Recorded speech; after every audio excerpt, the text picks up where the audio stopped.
So welcome to the AFT Construction Podcast today. We're grateful to have Morri Chowaiki with us. So welcome, Morri.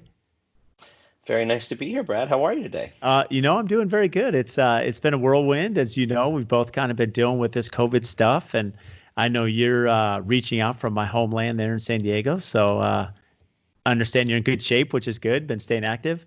Yep.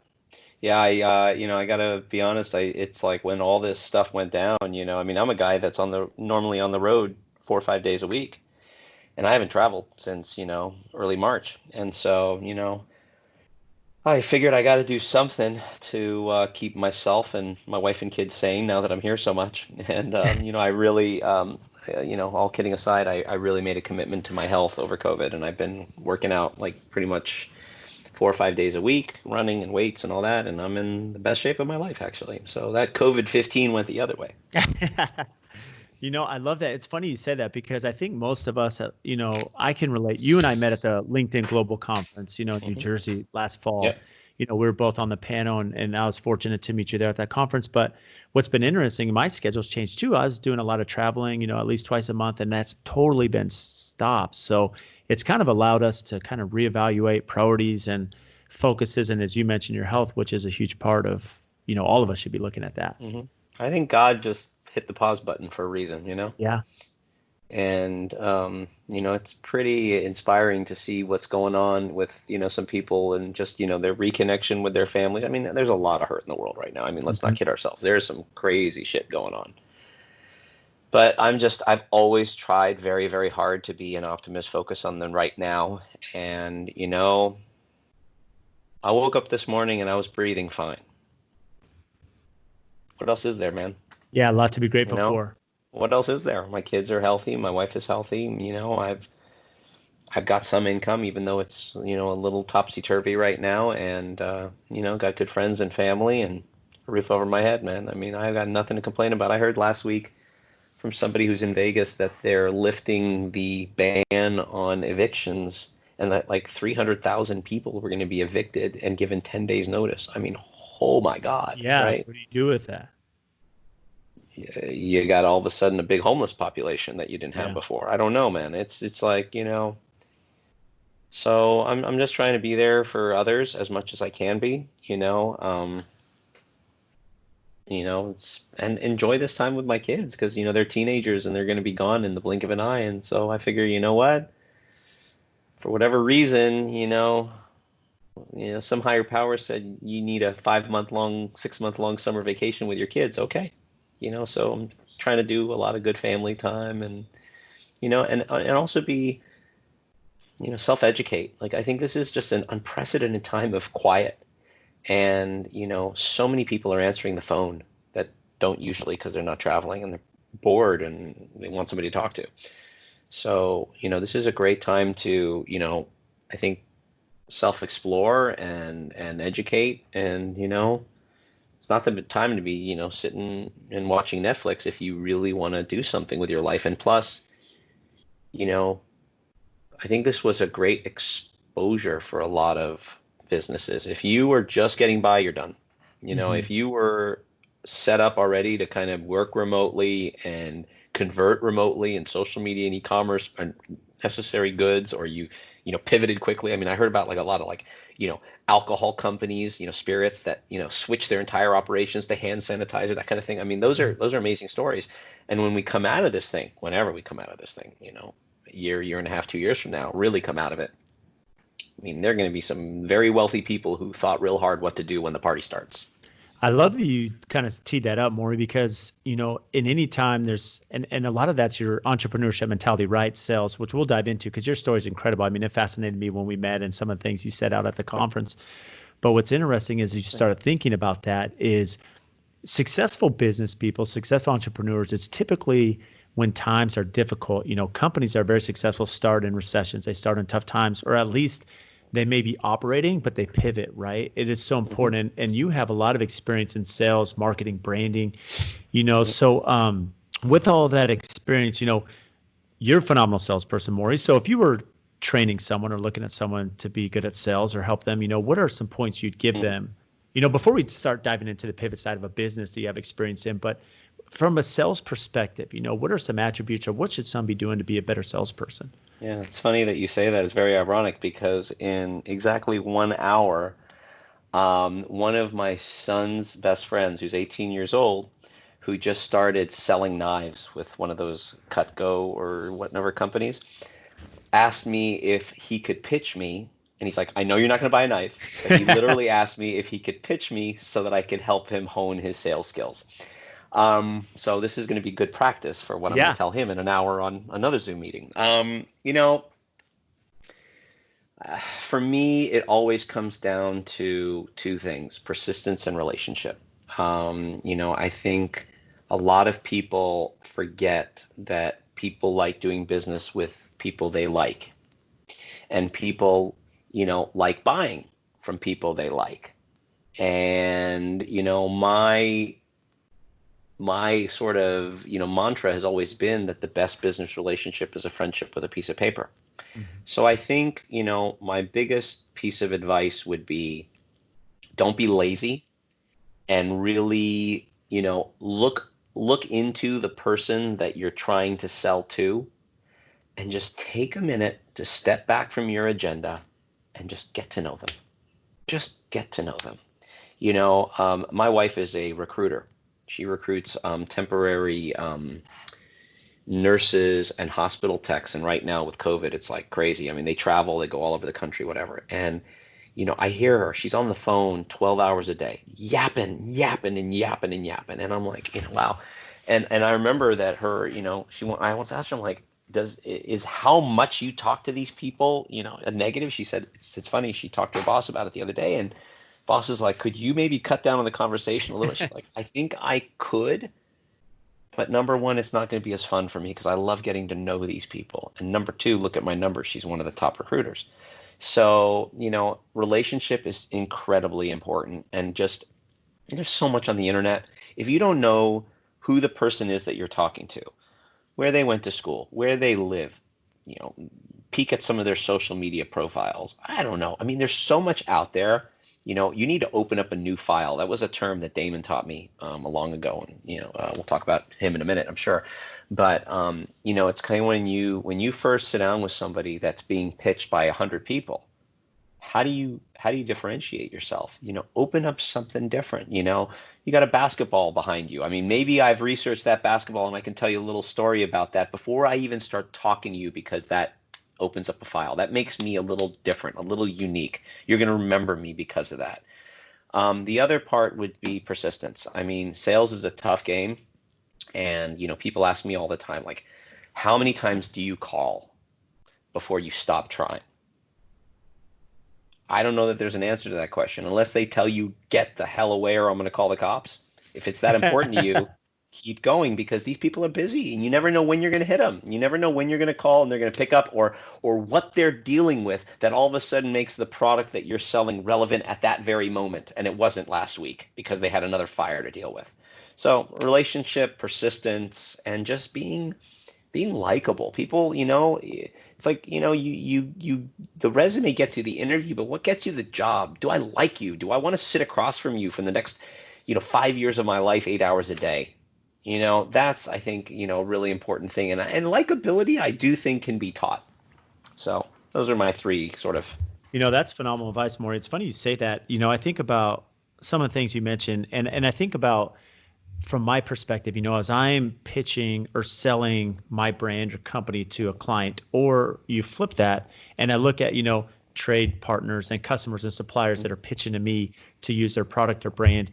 And there's a few things you said there. You talked about that people who they like, they're going to buy from, right? Mm-hmm. Which is so important to understand, because most of us in this world want to do business with people that are like-minded, that are similar, that we get along with, right? Because it doesn't matter the industry. It's still, this world's a tough world. It's a tough industry. And, it's tough to do business. It's tough to do customer service and make the client happy. So if you're working with people that are on the same page and are wanting you to be successful and help you, find those pain points, that's going to help you build and sell, right? Which is the end goal there. And I love that you also said, you talked about the persistence, because I've seen the persistence where it's not so much, I'm sure you can relate, Morri, because you have a very big LinkedIn presence. You have a big network, and I'm sure there's people they connect with you, and right away they're like, "Okay, Morri, I have this," and they're soliciting to you right away, and it's a turnoff. Whereas, it drives me crazy. I can't tell you. I accept. I don't know that I should do this, but I accept every connection request I get. yeah, Because you know what? I give everybody a shot. But I'll tell you what, the minute I accept, and the very next thing is, I'm the owner of a company, blah, blah, blah, blah, blah. I'm like, done. That's it. yeah, You didn't even say hello to me. yeah, You didn't say why you connected with me. And then my favorite thing is when they say something along the lines of, "Oh, we've researched you and we think you'd be a great client." You know what the first thing I do is I go to my profile and I say, "Who's viewed my profile?" If they haven't viewed my profile, you're full of shit. It's just a phishing email, and it really drives me crazy because LinkedIn is such a incredible tool for people who have found me and that I found and whatever. That muddies it up because sometimes I'll get 10 of those and I'll miss the one that was really truly real, hmm where they actually said something personal. And yeah, I do get a little frazzled with that, but people got to do what they got to do. I just think they could still be effective. It's like cold calling. You know, I'll stop cold callers sometimes and I'll just say, stop right there. Stop reading from the damn script. What's my name? hmm You know, what's your name? Do you know where I live? Did you ask me how I'm feeling? Did you ask me if I have time to talk to you right now? No. They got the script and they go next, next, next, next, next. I mean, maybe that's effective in some industries, but I'll never buy from somebody like that. Yeah, I love that you share that. What's interesting because social media has kind of advanced our opportunity to sell, right, and build a personality. And it's funny that all these successful companies I speak with that have a very successful brand on social media, they do talk about that there's a personality behind there's that likability that you mentioned. But something you said, I think that's in addition, you said persistence, you said the relationship, people are going to work with people they like, but then you said research. And I think that's key for anyone looking to be successful at sales. Understand the audience, understand the person you're speaking to, do the research, do the development there behind the scenes. Because if they go to you, Morri, and let's say, you're very active on LinkedIn and other, platforms, and they're supporting you, they're commenting, they're engaging, they're really supporting your brand per se and your personality. Well, now, if they've done the research, if they know who Morri is, and there is an opportunity where you both can work together, well, they in essence, they've kind of built that relationship, as you mentioned. They've already supported you. They've been commenting and liking, and now they've done the research, and it's like, okay, maybe you do have something. Now I'm going to listen. I'm not just going to turn you off. Well, it just makes you feel like they've actually done their homework. Mm-hmm. And with social media, I mean, Brad, I know you went to BYU. I know what you do. It's like I could probably go and research your social media profiles on Facebook, find your wife, find out what books she likes, go to Pinterest, see what your daughter likes, find your TikTok and this and that. I mean, It's so I don't want easy. to border on like weird stalking, but at the end of the day, if there's news about okay, so if I'm pitching a big company and I'm pitching a certain individual at that company, well, I should know who that individual reports to. I should know what the most recent press releases are of that company. You better be damn sure if it's public. I need to know where the stock trend is going. I should know where their fiscal year is. It's all there. And if you haven't done the research, well, then you're just damn lazy because it's there. And so do your homework. That's such great advice. So anyone listening, do your homework, right? And as you mentioned, I mean, there's so much information from all the channels. Like you can quickly find a lot about everybody, right? So fast. Absolutely. So The let's one, dive into the your ones story. that you can't Go find ahead. anything on that you worry about. Yeah. Oh, it's so true, especially now in this digital age where everything's exposed, right? Yeah. But before we dive in a little bit more about entrepreneurship and sales and marketing, I think it's important for our listeners to understand your background. I mean, there's a few things that fascinate me. You talked about your experience on the Shark Tank, and I guess before we get into that, you before hooking up with Daymond John, right? You had your own product. You were on Shark Tank, but leading up to that, were you always into sales, entrepreneurship? I mean, did you know that sales was your mantra? You're going to be your success story. I mean, you didn't look up what I did in my career previous to Shark Tank? Someone didn't do their homework. I'm just kidding. No, my career path was, developed very interestingly. I came from a family of, my father was a serial entrepreneur. Lived all over the world, was 10 different businesses, and you know, even though he was very successful, he put me to work real quick. One of the first things I ever did was I sold furniture at 12 years old in one of his furniture shops. And I knew the first time I got a customer to say yes to me and I, rung up that credit card, I knew that's what I loved. I love selling because it incites an emotion, let alone the revenue, which is great, but it's that turning point. It's like getting a date. It's like, it's the thrill of the chase. It's getting that kill. I love that feeling. Um, After, I was actually, I spent my college career, I was actually a theater major, and I did quite a bit of stage and voiceover work professionally. I was planning on that being my career. And then in the mid 90s, when I was back in LA and working and, doing odd jobs, and I'd worked in tons of restaurants and doing all kinds of service. I always loved people. I actually got a very lucky break where I was asked to come on board to an e-commerce company in 1994 with, one other person. And it ended up being the first online store that sold health products ever. And it was on Prodigy. From Prodigy, we switched over to CompuServe, and then what really exploded our business was America Online. We were AOL's third store, and so I got the entrepreneurship and the tech bug, in the mid '90s. We grew that business to 25,000 SKUs and seven figures, and sold before the bust in 1999. That was truly an amazing experience because you had a kid who really didn't have any formal business training whatsoever, who was all of a sudden being trained without a choice in coding, operations, customer service, fulfillment, e-commerce shipping. I mean, all these types of things, inventory management. So it was a priceless education. And then from there, I spent the next 10 years, I was recruited to one of the largest vitamin manufacturing companies in the country who made private label and for everybody, Walmart, Costco, you name it. And I spent 10 years there. And that was like, you go from like startup to like major corporate America, like, Pfizer or, I don't know, Unilever type, you know, and, I started kind of in the e-commerce world, and then I started selling to, direct selling clients like Herbalife and Mary Kay. And then ultimately I got my teeth in retail, and I was selling, at one point in time, I was managing like $50 million worth of business for them. And it was a terrific education. That's another thing I would tell people who are wanting to get into sales is know what the hell it is you're selling.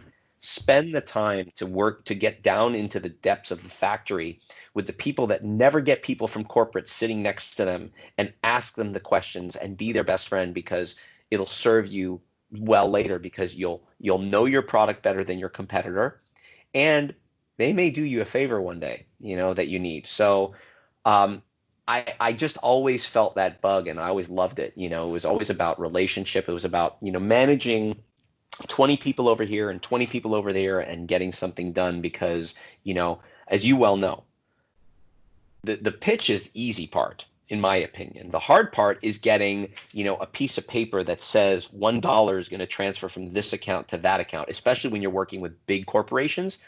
That's the monster.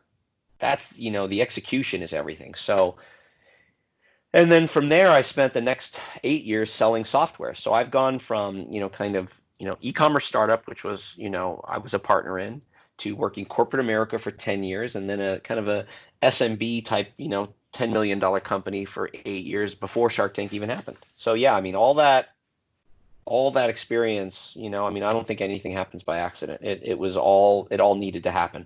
Yeah, well, it's interesting. You talked about the experience. The common theme is you chase experience, not money. And what you did, you found opportunities, right? And it's funny you said how there was a click there when you were 12 at the furniture store with your dad, that dopamine, right? Where you make this sell, and there's that adrenaline, and you're like, okay, this is a fit for me. I know that I'm good at sales. I know I can communicate, and I love that execution.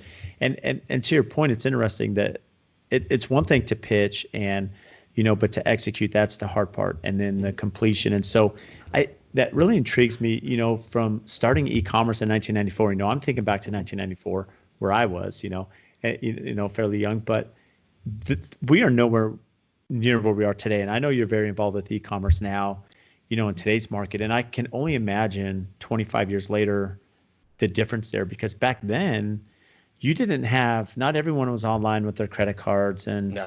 debit cards. And so you're trying to build through this internet e-commerce. I mean, how have you just seen that market, that industry change over the last 25 years?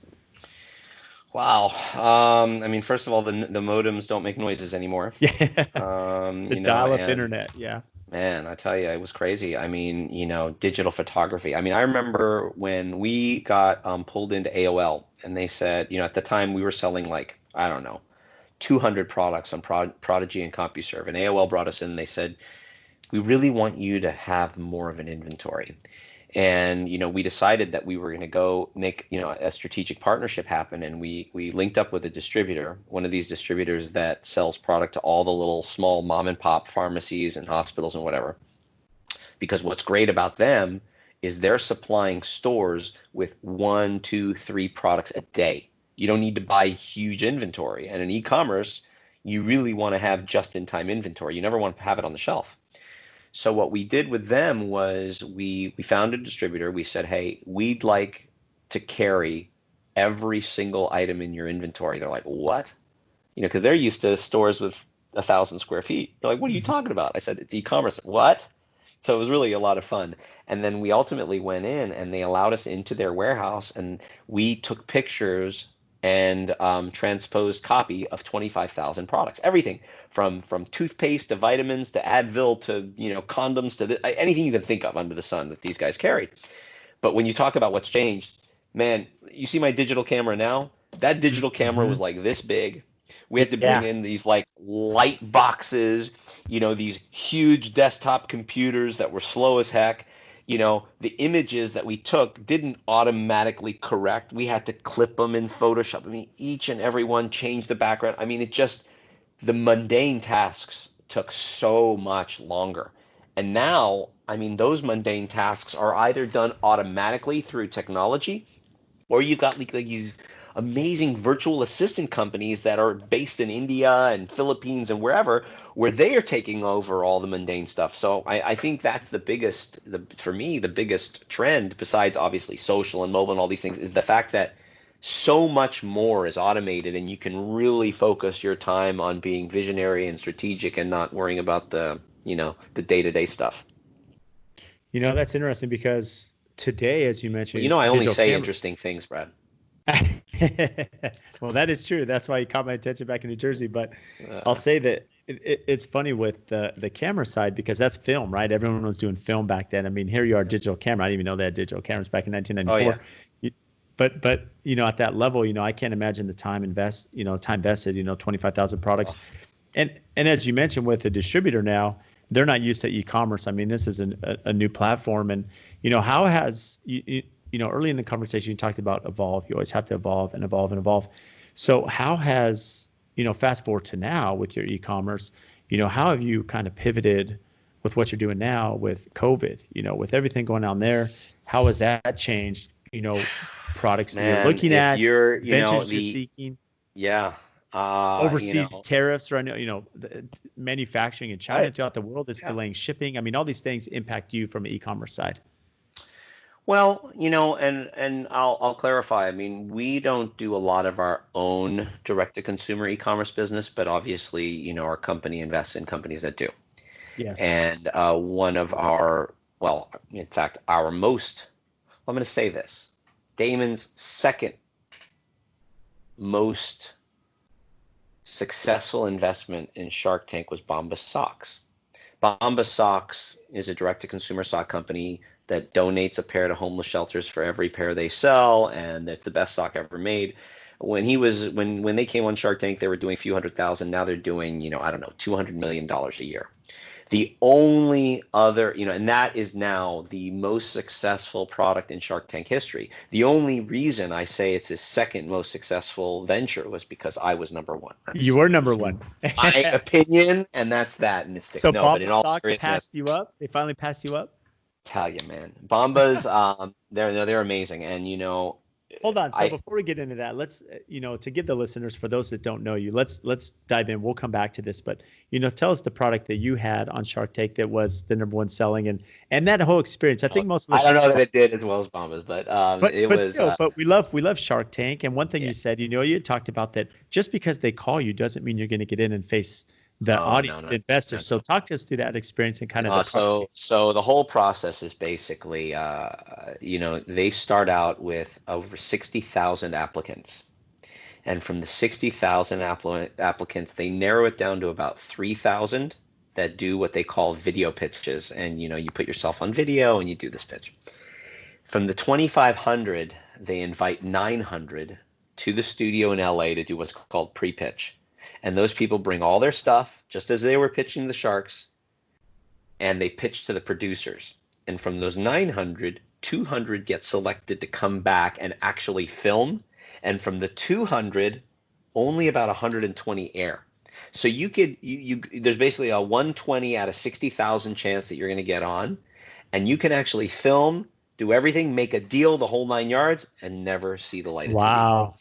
So my product was actually a fun product called the Hanukkah tree topper. Yeah. I was the guy that took a Jewish star and put it on top of a Christmas tree and patented it. It was never about the money. It was just, about my own family and just wanting something. Yep. And then, I started to see the market and the vision for it. And I realized, that there was 1.5 million households that were like mine in the US. And so I said, what the heck? And it was the first business that I really did just for the heck of it. It was a side hustle. I was selling software full time at that time. And I just said, what the heck? I went out and I made it and I spent a little money and I threw it up on Amazon, and holy shit, my first year I got over 8,000 pre-orders.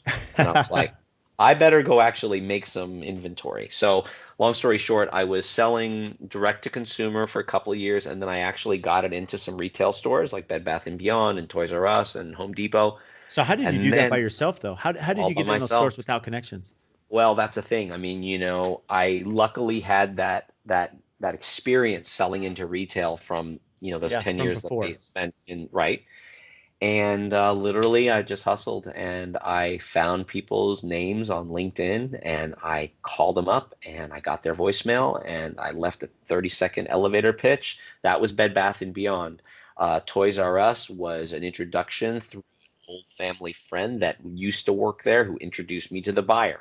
Home Depot, I think, was doing it was something open on social media that I went and I actually had to physically go to China to present my product to them. And they thought I was crazy. They said, no, just send it in. I said, nope, I'm getting on a plane. And I literally got on a plane, got to Shenzhen, China, had the meeting, turned back, came home. I was gone for 48 hours. And it was the difference that they saw. It was the commitment. It was the hustle. And so, basically before Shark Tank, I had already sold over 100,000 units just out of my garage doing this on, weekends and nights. And then Shark Tank happened in 2013.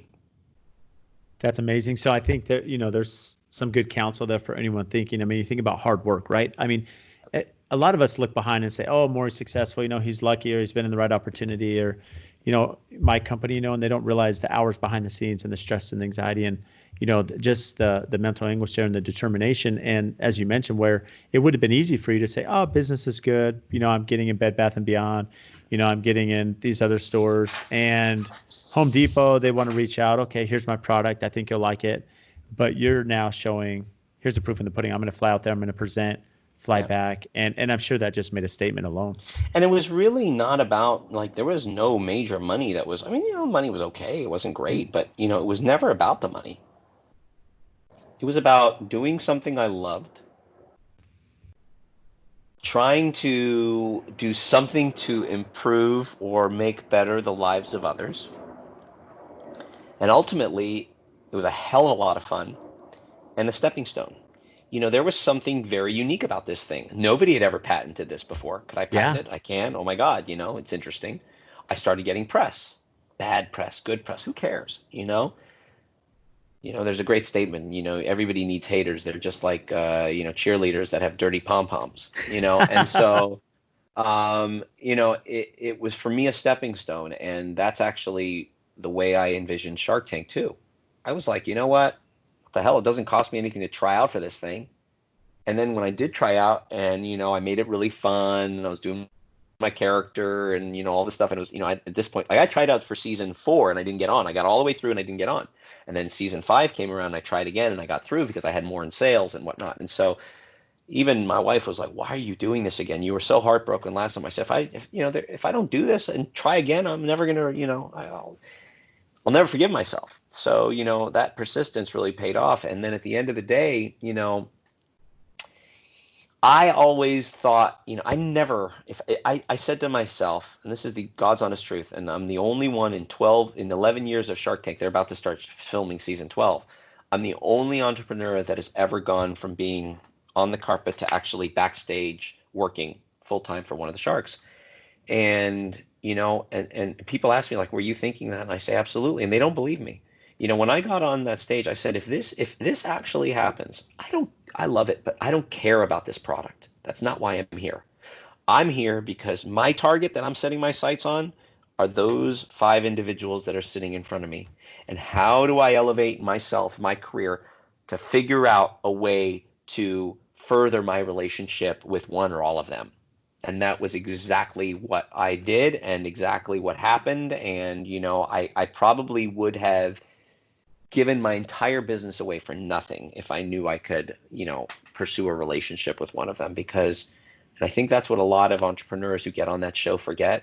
It's a lottery ticket, man. Mm-hmm. And if you're not likable, you can make a deal on air. It doesn't mean anything's going to happen afterwards. If you screw it up, it is a golden ticket, but you've got to be willing to think out of the box and parlay that into something. If it doesn't mean your business is getting funded, or you're getting a bag of money, you get to be on national television for free. Use it. Cash in that golden ticket, right? Heck yeah, absolutely. So it's interesting. I mean, before we get into how that evolved, working for one of the sharks, Morri, one thing that you said that's interesting, going back to your earlier conversation, you had said, know your product, know this, know the ins and out of everything you're selling. Because one thing I think that most people be intrigued, most of us are scared to public speak or have some fear of public speaking. It's natural. Now you put someone on Shark Tank now. So now you have producers, you have cameras, you have lights, you have the shark sitting there. How do you prepare? We know the easy answer is going to be like, well, know your product. You could stand up there, but how do you even prepare for that adrenaline as you get up there standing in front of these sharks at the Shark Tank? And now this is your chance. You made it from 65,000 down to 120. How do we make a mark there? Well, first of all, thank God I had a background in theater, so I really knew how to prepare and be in front of audiences. But I will say this, though. I had been working professionally in businesses and pitching, to retailers and stuff like that for, I don't know, almost 20 years by that point in time, maybe 15. I had never, ever prepared for a pitch the way I prepared for my Shark Tank pitch. I memorized that 1.5-minute monologue and said it out loud probably 250 times. Because when you get on that carpet, you don't have a cue card. You don't have any notes. There's no retakes. You got it. You walk down. They put you on that mark. They tell you to stand there for like 1.5 minutes while they're getting the lights and the camera and all that stuff ready and sound checks. And you're not supposed to talk to any of the sharks. And you talk about nervousness, man, my underarm sweat hit my feet. Okay. And when they say go, you just got to go. And that taught me a huge lesson in business was, prepare your pitch. Don't go in there and wing it, for God's sakes. Rehearse it, go through it.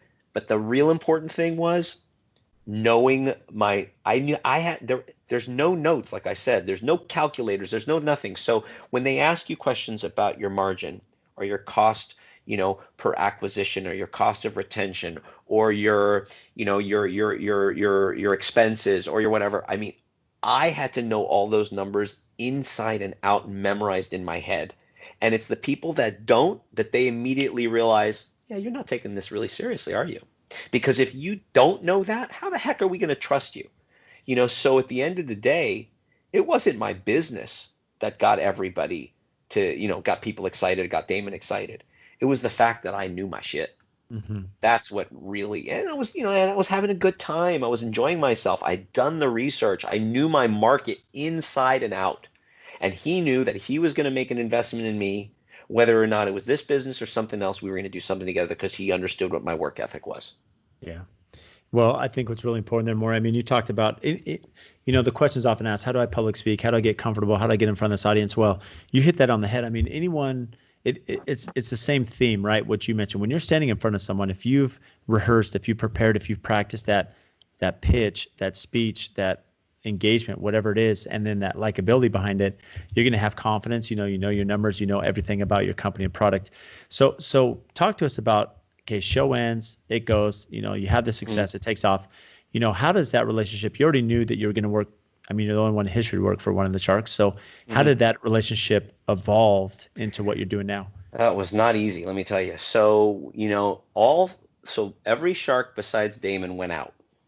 And, they all went out for the same reason. They're like, is this your only gig? I mean, this is like, I don't know. At that point in time, we had done like $150,000 in sales, but they're looking at this one product. They're thinking, okay, 0.1% of the population in the world buys this. You buy it once, you never have to buy it again. And it's sold 1 month out of the year. Yeah. Shitty business, right? So they all kind of said the same thing, like, is this your only business? Is this all you do? No, okay, because you're too good for that. And every shark went, they all said amazing, beautiful things with smiles on their faces. And there's Daymond John. And I'm thinking to myself, okay, I'm the nice, Jewish kid from LA. He's the black dude that started FUBU from Queens. Honey, get the car, we're done. No way, right? And then he comes out with it and he's like, I don't really care. This business is interesting, and I'd be willing to maybe go forward if you're willing to license it. I'm like, yeah, no problem. License the hell out of it. I didn't care, and, then he told the story about how he grew up with a Jewish stepfather and how he really admires the inclusivity of this product and the message behind it. And he made me an offer. I just took it. So he never wanted to be in the business. In fact, he told me after the fact when we met in person, like 2-3 months later, he's like, I don't want to be in this business. What else are you doing? Is this your only business? I said, no. He said, all right, well, if you're willing to license this out to somebody, I'm happy to give you access to my licensing agent and my attorneys. And I'm not going to take, so the money he offered me, I never got. He basically just said, I want to help you license this, and then we'll just see what happens. And I don't want to take any equity. I don't want to take any revenue from you. So we made the deal in literally like 2 weeks. And it was an amazing deal with one of the biggest Christmas wholesalers out there. And I sent my baby off to college. And every single quarter since then, I go and I collect a paycheck from the mailbox. And it's not huge, but who cares? I'm not doing anything. Yeah. And they're taking this thing and rolling with it. But he never offered me a job. That's never how it happened. I drove the poor man crazy until he had no choice. The persistence. It literally took about 1.5 years. And it was just, I was working a full-time job still selling software, enterprise software for, to retailers licensing it. And I would just periodically hit him up. I was trying to be likable, and I'd feel I was getting a little annoying and I'd back off. And I'd ask him if I could do him a favor, and he said yes, and I would never take anything for it. And then I did another favor, and then he's kind of looking at me. He's like, he like in his mind, all I did was sell Christmas tree toppers. He never realized what my skill set was, and he had to get to know me because, imagine a guy like that is being hit 1,000 times a day. And what really changed things was he invited me to one of his keynotes. He does probably, well, before COVID, obviously, but he was doing probably 2-3 keynotes a week in front of Fortune 100 companies. And he's got, a company called the Shark Group, which is a digital, well, it's like a marketing agency, branding agency and firm that does all kinds of consulting with big brands and whatever. And I remember going to one of his keynotes, and his keynotes are amazing. They're like this one-man show for an hour, and it's really entertaining. And I think it was like Johnson & Johnson. And I'm sitting there and I'm watching what's going on. He's up on stage. He's got his DJ in the back, doing the sound and the lights and the music and whatever. And then you got the front row, which is the C-suite of J&J corporate. And nobody's talking to them. And I'm thinking to myself, are you kidding me? Like, you got a captive audience with the CEO of a multi-$100 billion company right there, and you're just shaking his hand and leaving? Like, what? And so afterwards, I came to him and I basically said, Daymond, how would you feel about me, kind of, no, I don't want to be salesy. I'm like, I understand. I've, done, again, he's like, don't you just sell tree toppers? I'm like, let me tell you about what I career. And plus, I grew up around, a lot of high net worth individuals and I really, celebrities and things like that. So I kind of knew how to work that, those types of people. And I just said, I think there's a lot of low hanging fruit here. And he's like, well, don't you have a job? I go, I do. He said, what about, I said, would you be okay if I tagged along in a few of these? And he's like, what about your job? I said, don't worry about it. So I took a big risk. I started traveling with him on my own dime, at my own risk. He's posting me on social media. My CEO is like trolling this stuff. I'm begging him to take it down. My wife thinks I'm going to get fired. My friend's like, what the hell are you doing? And I said, you know what? Who gets chances like this? Yeah. I got it. And then 6 months went by. And this is the conversation that happens. He sits me down. He says, you know what? I don't understand you. Okay, where else are we going here? He says, you annoy the living shit out of me. Getting really nervous here. Okay, what's next? He says, but in the last 6 months, you've brought in more incremental revenue to my organization than anybody else in my company has for the last 4 years. So I don't know, man. Quit your damn job. Get over here. And it's been now 4 years. And That's so amazing. my role, I'm his head of sales and retail. So that basically means I'm kind of the front end BD guy, business development guy of all the different, agency business that we have. I'm bringing in clients. And then I'm also the retail guy, because of my extensive experience in retail. So whenever he invests in a product on Shark Tank or even outside of Shark Tank, I'm the one that finds a home for it. So I'm there when they're on set and I'm, working with the entrepreneurs. I mean, it's like a pinch me moment. I mean, I'm helping people who were me. And it's a really great feeling to see, to help these people's dreams come true. Because, I can pick up the phone and, with my relationships in his name, at least get an opportunity, and these opportunities once in a while turn into something huge, and it's amazing. And he's just a beautiful human being, one of my best friends. He's a great guy. That's amazing. So what were some of the things you were doing? Because you mentioned, you had followed him and here you are building this relationship over 4 years. So what were some of the things you were doing for that incremental revenue, that caught his eye, that said, hold on, Morri's here, I have a golden goose in my hand, someone that has a talent, has experience, I need to get this guy on board. I honestly, I was very, very persistent. At first it was just bringing in, like, I would go to these speaking events that he would have, and before you know it, the chief marketing officer of the company he was speaking for was in our offices getting pitched by our president, and deals were coming. I mean, I was just bringing in deal flow, and none of it was coming to me. I was going out and scratching and clawing. You know what David's nickname for me is? Remember Charlotte's Web? Yeah. You remember the little rat named Templeton that used Oh to yeah. Oh yeah. fridge around the trash can to find a piece of a corn dog? That's what he called me, Templeton. No way.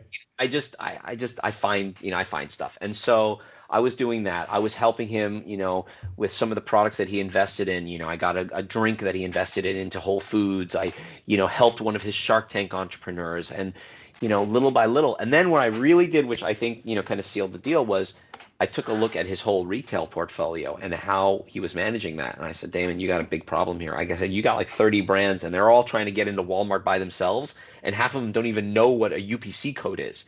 So let me bring that all in under an umbrella. Let me manage that. And that's been really successful, is, managing all of his brands and getting them all out to retail and getting these retail connections that I've had forever to be involved. And, there's been some really amazing partnerships that have come out of it. So, we've made some good money together and we've had a lot of fun. Well, it's interesting, to be successful, you have to bring value, right? And that's what you did. You looked at a pain point that Daymond had. You figured out, okay, how can I solve this pain point? How can I bring him value? And then through that, through the connections and experience you've had, you've built that, and you alluded to this earlier in the conversation where you had spoken about how just on your own, before Shark Tank, before you had, the name Daymond John behind you, before you had some of these sharks behind you, you had built relationships with some of these big box stores. Yeah. How, with your new role now, as you're helping these young entrepreneurs and building Shark Group and the brand here, what are you doing, without giving away your secrets, but how do you continue to open up that, those connections? How do you continue to build, that reservoir of database, right, for There's new no secret opportunity. to it, man. It's just I work harder than other people. I'm very active on LinkedIn. I go to well, I used to go to a lot of trade shows. A lot. Because I'll tell you one thing about trade shows. You may have to walk 20,000 steps in a day, but if you want to meet an executive from a company who's at that trade show, they're going to be there. Walk up to the damn booth, respect the fact that they are selling, make a quick introduction, exchange business cards, and follow up like crazy. I used to walk away with 50 business cards from every trip that I went on, and then I had this amazing system where I would work with my team to basically digitize all of it and schedule 15-minute appointments with each one of them very quickly thereafter, where we could, because getting a business card is one thing. Getting them on the phone a week later for 15 minutes is a completely other thing. And you know what? Out of every 50 sales cycles, you're lucky if you close one, but so be it. That's the way it is. I love that you shared that. It's funny because I think back to a couple of experiences I've had. So one, you talked about business cards, and what's interesting with social media, it's how we can advance things. So as you make connections at these, events or networking events or trade shows, whatever they may be, you can now go connect. So like there are people I connected with direct, and then now, I post every day, I'm posting content out there. So they're seeing this. So it's a soft sell. It's not in their face. And then It's amazing how those relationships have been built just by connecting with them. I get their business card, connect them on LinkedIn. There we go. That's someone right there that can see what I'm doing. But what's interesting, your point about the trade show and the persistence, it's funny. There was there's a company that I wanted to sell their product as part of our umbrella. And I'd reached out to them. I'd gotten the contact, worked my way up through the channels, worked to that person, and they denied me. So I went to the trade show. It's the International Builder Show. I went to their booth. I go find them. They have the name tags on, right? I find them, and I'm like, hey, so-and-so. And I don't want to throw them under the bus, but I'm like, hey, I'm Brad. I'm the one that's been calling you. I've been trying to get your business. And they look at me, and now see me in person.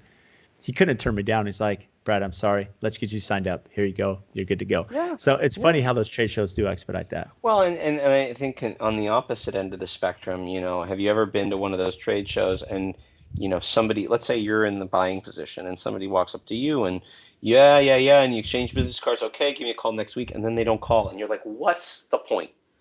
Why did you even bother?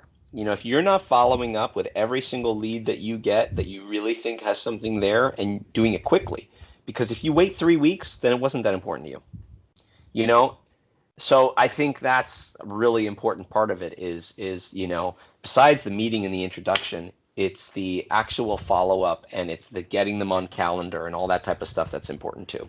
Yeah, it is. Very important. It doesn't happen otherwise. No, I agree. The follow-up is so important to, to close anything, and being respectful of your time, Morri, because I know we're running short here. So just as, how are you leveraging social media? How has that made a play with some of the different, are there different social media that you'd recommend for anyone listening that have been more beneficial? Yeah, I mean, I'm somewhat active on most of the platforms except for Snapchat and TikTok. I don't do, but I should. LinkedIn is by far my go-to. It's funny, like Facebook always, Facebook was the first social media platform I got on, but that was like everybody else, I did it to like find my high school friends, and all of a sudden now it's like I'm getting friend requested by people I don't know, and it's turned into more of like an Instagram kind of thing, which is kind of weird. So and it's kind of like this weird, myriad of personal friends and family and a bunch politics. of like executives and politics. And so I kind of feel as if like I need to gut Facebook to really use it because, there's personal stuff on there. I'm still not public. Like I have to accept friend requests. It's, I'm kind of figuring out Facebook again. Instagram for me is cool, but it's image, it's sharing fun content, doing lives. I enjoy that. I mean, but for who I am and what I do, LinkedIn is my baby. It's I was very lucky to be one of the early beta testers on LinkedIn Live, and I was active on that. I do try to post most days. It's just an incredible connection vehicle. I mean, you can think about life without LinkedIn. How would you have gotten a hold of people? How would you have even known who they were? Now I can basically look up who the director of marketing is for such and such company and find their name. And how hard is it to call the corporate office and ask the receptionist to transfer them to you or to you to them? or make a connection request. It's just incredible. It's truly incredible. And I find that when you really give out advice and you're doing it from the goodness of your heart, at the end of the day, when you do ask for business, people are responding. And it is work. I mean, I would say the one aspect of social media that I don't take enough advantage of is really doing constant video. I mean, you see some of these influencers who they're being followed by a camera 24 hours a day, and maybe they use a 1-2 minute nugget each day. But I mean, that's a lot of work, man. It's a lot of work to film it all, to digitize it all, to transpose it all, to do the subtitles for all of it, to do the images, to keep up and running, to respond to all your DMs, to respond to all your comments. It's a lot of work. And so if you're not able to do it yourself, figure out a way to get somebody to help you, because it's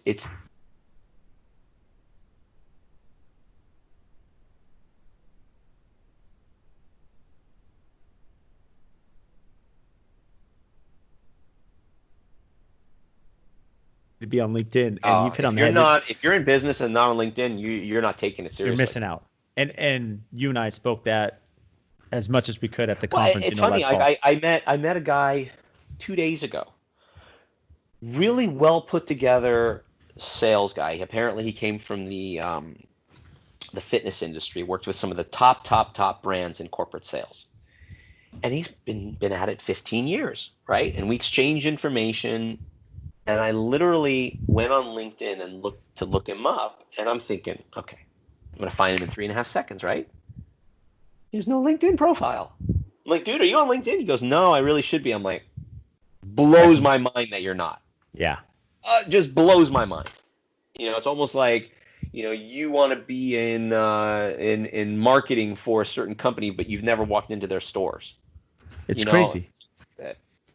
It's just it's right there for your, and it's a great resource. So. And go take advantage of Quick Connector. So I guess in closing, Morri, what are you excited about? What's upcoming for the Shark Group and yourself? Anything that you can share with us? Let's see. I don't know what I can share. I am working on a couple of projects that are really interesting. One is in the alcohol space, which is just very innovative and cool and different. One's in kind of the CBD space. One's in the sugar space. But I am really interested in seeing what comes out of COVID, meaning more than just PPE, face masks and things like that. But I mean, this whole world is going to just turn on its, upside down. And so I'm working on a few projects there. And I think like even when, Shark Tank comes out and we see the next season, I think a lot of it's going to be products that, we didn't even think about that, whatever. I mean, we all touch the coffee cups at 7-Eleven. Maybe now there's something that goes on top of the coffee. I don't know, but I'm interested to see, what innovation. This. If you think about 2008, Airbnb, Uber came out of that. Now, unfortunately, they're not doing so hot, but I think there's going to be some really cool unicorns that come out of this. But I'm really excited to see, what happens with e-commerce, because up until now, e-commerce has been like 10% of consumer product. Now, I mean, it's going to be 20, high. maybe 5, maybe even more. So it's going to be really interesting. And, because retail is just not a fun experience anymore. Every time I walk into a store and I got to have my mask on and, I'm walking in the line and I'm, 10 feet from this guy and I have to wait outside. It's just not an enjoyable experience. Mm-hmm. So, it's going to be really interesting to see how that all, transpires and how we evolve. Pivot and innovate, as you've been saying, pivot and innovate, right? So where can our listeners find you? I will tag, you on LinkedIn, your LinkedIn profile. So that'll be on here. Anywhere else, social media handles? Facebook, Morri1111 is my handle. It's my birthday, so now you know what to get me. Yeah, man, I'm doing, some virtual keynotes, which is fun. I'm doing a bunch of consulting, doing stuff with Daymond. So just, tag me on LinkedIn. That's the easiest way. Well, I appreciate making time, Morri. Thanks so much for sharing all that info with us. You got it, man. Take care, Brad. Thanks for having me. Thank you.